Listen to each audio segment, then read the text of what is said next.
वीर छत्रपति संभाजी महाराज पर एक फिल्म आई है छावा। उसको देखने के पहले आप मर क्यों नहीं गए, और अब देख भी लिए तो अब आप क्यों नहीं मर जाते चिल्लू भर पानी में डूब के। ऐसा हमारा विचार है। और तब भी ये विचार आया जब हमने वीर सावरकर फिल्म देखी, रंग दे बसंती फिल्म देखी, भगत सिंह और चंद्रशेखर आज़ाद की कोई भी फिल्म देखी। बचपन में एक युग नाम का सीरियल आता था, और भी बचपन में एक सीरियल था जिसके अंदर चंद्रशेखर आज़ाद को दोनों हाथों को बांध रखा था और अंग्रेज उसके पीठ पर छड़े मारता है लोहे की, और वो चिल्लाता रहता है वंदे मातरम वंदे मातरम। और सन 2012 में हम मुंबई में मुलुंड में रहते थे, मुलुंड ईस्ट में। जिस सोसाइटी में हम रहते थे उसके सामने से जो सड़क गुजरती थी उसका नाम था चाफेकर बंधु मार्ग। तो ये बात हमें हिट करती थी, तो हमने सर्च किया तो मालूम चला उस समय हमें कि 4 बंदे थे, 4 भाई थे एक ही फैमिली के, जो एक साथ फांसी पे चढ़ा दिए गए थे अंग्रेज़ों के द्वारा। तो अभी कुछ 2-3 महीने पहले सुपीरियर था एक पुणे का, उसके साथ हम काफ़ी हैंग आउट करते थे और उसको खूब गाली गलौज करते थे, बहुत जलील करते थे उसके अक्रेशिया की वजह से, नामर्दानगी की वजह से, ढीलेपन की वजह से, आलस की वजह से। तो चिंचवाड़ में एक बार हम उसके साथ घूम रहे थे, तो वो मुझे बता रहा था कि यहाँ पर ये चाफेकर बंधु का ये घर है, यहाँ पर चलो चलते हैं या फिर बाद में आएंगे, अभी बंद है, ऐसा वैसा है। मतलब कि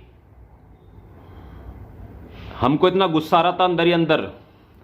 पापराजी हमारे साथ नहीं था। पापराजी मतलब कि किसी पल में किसी सिचुएशन में कुछ भी हम कह रहे हैं या कुछ भी रिस्पॉन्ड कर रहे हैं, कोई वक्तव्य दे रहे हैं, तुरंत उसकी फ़ोटो खिंच जाए, उसकी रील बन जाए, उसका लाइव हो जाए, उसका डॉक्यूमेंटेशन हो जाए, वीडियो बन जाए।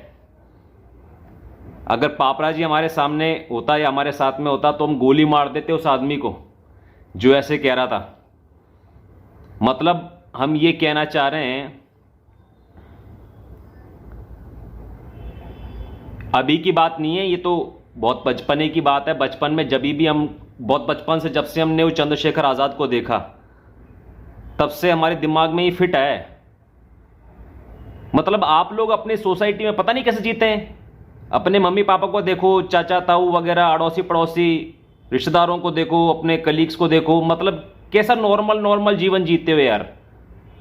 मतलब वो भी तो इंसान थे। ये बात आपको हजम ही नहीं हो रही और ये बात आपको हिट ही नहीं कर रही। मेरे को बचपन से बात हिट कर रही है कि जैसा मैं इंसान हूं, जैसे मेरे बाल हैं, जैसे मेरे हाथ हैं, जैसे मेरी आंखें, जैसे मेरी नाक है, जैसे मुझे प्यास लगती है, मुझे नींद आती है, मुझे जुकाम होता है, या मुझे कभी थकावट होती है, कभी जोश आता है, मेरे मन में विचार चलते हैं। अबे ये ऐसा ही तो एक इंसान था भगत सिंह, वैसा ही तो एक इंसान था चंद्रशेखर, वैसा ही तो एक इंसान था वीर सावरकर। अबे 2 मिनट अपने ऊपर सोच के देख, जो वीर सावरकर पे बीती वो यदि तेरे ऊपर बीते तो। वो छत्रपति शिवाजी की बात ही छोड़ दे, जो दिखाया छावा फिल्म में। अबे तेरे को पता है कि तेरे आज के टाइम पे तेरे को फोन कर देना कि अभी मैं तेरे को आ रहा हूं मारने के लिए, तुझे पता चल जाएगा तेरे अंदर मर्दानी का स्तर क्या है। और आज से 400 साल पहले एक आदमी को हजारों लोग मारने आ गए, हाथ में हथियार वगैरह लेके। लिटरली इट्स लाइक गैंग आ रहा है। सेना वेना क्या होती है, इसकी सेना उसकी सेना, राज्य वाज्य कुछ नहीं होता। बेसिकली गुंडे गुंडे गुंडे ताकतवर बन बन के जब राज करते हैं एक देश के ऊपर या सेना बनाते हैं और हमला करते हैं, तो बेसिकली वो उस लैंड के मोस्ट पावरफुल, मोस्ट अग्रेसिव और मोस्ट ऑर्गेनाइज्ड गूंस हैं। तो जब छत्रपति संभाजी को पकड़ने के लिए जब मुगल की सेना इतनी आ रही है और वो अकेला आदमी हजारों लोगों को संभाल रहा, आपको, मेरे को तो दूर दूर तक महाराष्ट्र में, मैं like I was introduce to Maharashtra in 2005। आज 20 साल हो गए। 20 साल में दूर दूर तक एक आइडिया भी नहीं लगता कि इसी जमीन से शिवाजी जैसे और संभाजी जैसे मनुष्य इस धरती पर रहे। पुणे शहर से हम रिपोर्टिंग कर रहे हैं आपको, ये पुणे। और कुछ मतलब कुछ दिनों पहले, कुंभ के पहले हम औरंगाबाद गए थे। अबे मेरे को तो पता ही था कि वो औरंगाबाद का मतलब क्या है और फिर क्यों उसको संभाजी नगर करना चाह रहे हैं और अभी भी उसको औरंगाबाद बोल रहे हैं। अबे यार मतलब कितनी पिछड़ी सोसाइटी है यार, सदियों सदियों से। ये कितनी बड़ी बात है। मतलब आप उसका लास्ट का सीन देखिए, मतलब औरंगजेब और इतनी बड़ी सेना, इतनी बड़ी पावर मिलके एक आदमी की स्प्रिट नहीं तोड़ पाई भाई साहब। और हमारे सुपीरियर सोसाइटी में 9 साल से हम लोगों को गाली दे दे के जमीन पर बुला रहे हैं भाई साहब। आप सोच रहे हैं मतलब पवन जूरी और राइट टू रिकॉल के आरसीएम जैसे महाक्रांतिकारी लोग हैं जो मैं अपनी दृष्टि में जानता हूं, राजीव दीक्षित जैसे लोग, ये जो लोग हैं ये 1% भी नहीं है संभाजी के, तो भी इनका, ऐसे लोगों का एग्जिस्ट करना कितनी बड़ी बात है। और कोई इंसान इनके जैसा बन सके वैसी कल्पना करना भी कैसी कितनी बड़ी बात है आज के मर्दों के लिए। मैं आपको ये कह रहा हूं, पुणे के जिस एरिया में मैं रहता हूं, यहां पर गली के बाहर चाय की दुकानें पे आजकल लड़कियां सिगरेट पी रही हैं।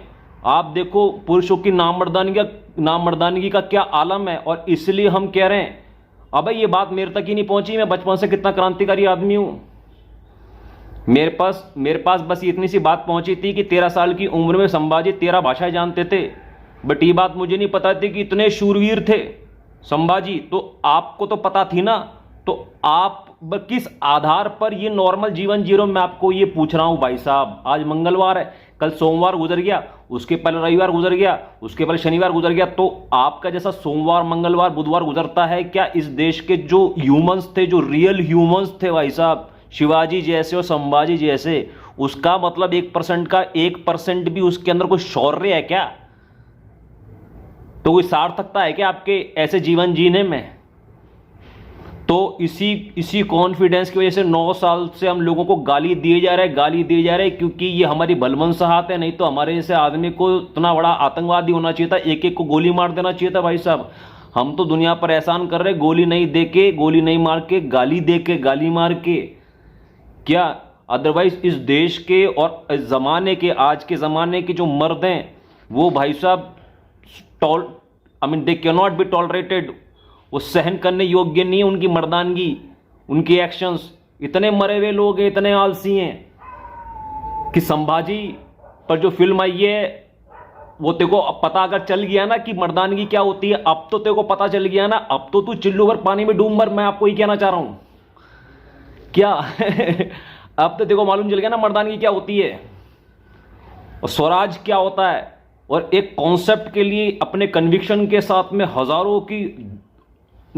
हत्यारों की फौज से भिड़ जाना एक अकेला आदमी का, उसको मर्दानगी होती है। उस मर्दानगी तक फिजिकली तो तू क्या पहुंचेगा, एक बार मेंटली पहुंच के तो देख।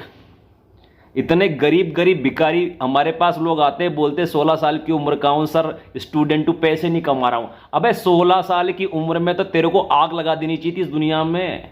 32 साल की उम्र में तो भाई साहब औरंगजेब की हालत खराब करके एक, अबे मैं कैसे समझाऊं, मतलब आप उसको रियलिस्टिकली देखा करो, रियलिस्टिकली वो दिन याद करो जब आपके ऊपर किसी ने चपेट मारा था, आपके पीछे कोई भागा था। कभी किसी अपनी जिंदगी में आपके पीछे कोई इंसान भागा है क्या? आप सोचो, युद्ध भूमि के अंदर हथियार लेके हत्यारों के साथ में 1 to 1 होना अपने आप में पता नहीं, पल पल जिंदगी और पल पल मौत है। उस दौरान अपने आप को ट्रेन करना और इस तरह के हथियारों के साथ में इतने हथियारों से भिड़ जाना, ओए होए क्या बोला, उस तरह के हथियारों को लेकर इस तरह के हथियारों से कि भिड़ जाना, ये अपने आप में कितनी अकल्पनीय चीज है।